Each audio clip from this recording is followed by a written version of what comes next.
Queria que tu contasse um pouquinho, a gente já falou um pouquinho que ele tá na escola, que ele tá com 6 anos. Como é que foi lá no início, assim, quando vocês descobriram o diagnóstico? Como é que vocês passaram para a família? Como é que foi esse processo, assim?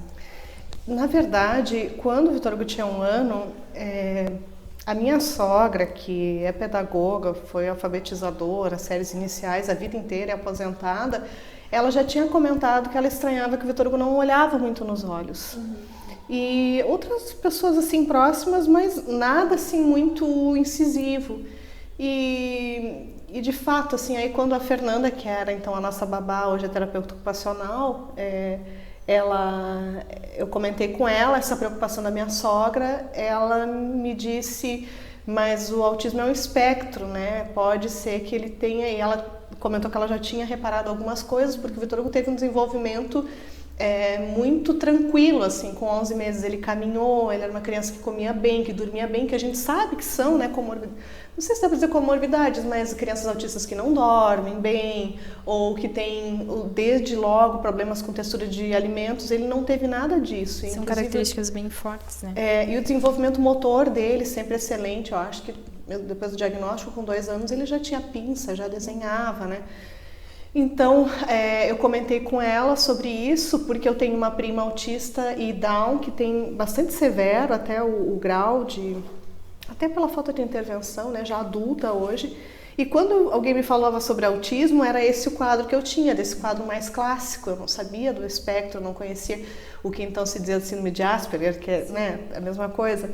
E aí a Fernanda me explicou que era esse espectro, e aí eu disse, não, onde é que a gente tem que procurar ajuda então? Aí já procuramos uma neuropsiquiatra, e a consulta para 3 meses depois, porque a demanda é muito grande, mas nesse meio tempo assim eu já estava tranquila, tipo, não, meu filho é autista. E aí a gente, com aquilo que a gente tinha, e a internet, aí o Lagarta Virapupa estava assim, começando a ser conhecido, a gente ia fazendo as intervenções e buscando fazer aquilo que estava no nosso alcance, até que finalmente nós fomos na psicopediatra, na neuropediatra, e aí ela colocou em observação, já indicou que a gente fosse a uma fonoaudióloga, procurasse a psicóloga, colocasse ele numa escolinha, porque ele estava com 1 ano e meio, e aí a gente foi gradualmente inserindo essas coisas na rotina dele. E a questão da família, aí teve esse período de 3 meses, que foi um pouquinho mais assim, a gente guardou para nós, porque a gente não tinha o aval do médico.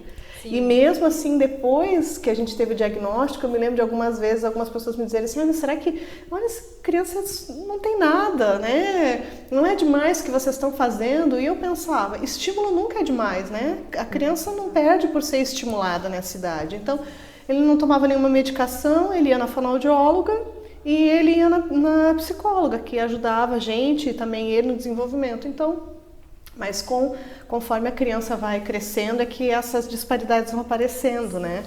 Por isso, assim, gente, até hoje eu penso, tem médico, psicólogo, que a criança é diagnosticada com 2 anos e diz, não, mas não te preocupa, teu filho é autista leve. Não tem como saber, porque com 2 anos as crianças são basicamente a mesma coisa.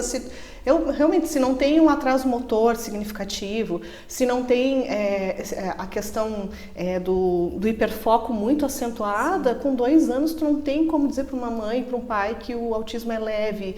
E aí tem até, eu acho que também do Lagarta Virapupa, que ela escreve, né, de uma outra mãe que comentou, que é o segundo luto, que é quando tu encara a realidade do teu diagnóstico.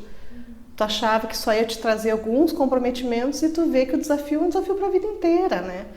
Então, aí nesse meio tempo a gente ficou mais para nós, assim, para que quando tivesse então o laudo ou aquele aval da médica, a gente pudesse dizer para a família. E aí foi um processo muito interessante, porque na minha família, né, minha e do meu marido, a gente começou a se interessar mais pelo assunto, claro, aí todo mundo leu O Mundo Singular, da Ana Beatriz Barbosa, que é aquele livro famoso, então nós compramos e passou, né, de tio para tio, de família para família. Então eu percebo hoje que a partir do Vitor Hugo, quantas pessoas são muito mais conscientes sobre o autismo e as necessidades especiais, porque a gente tem um filho com necessidade especial.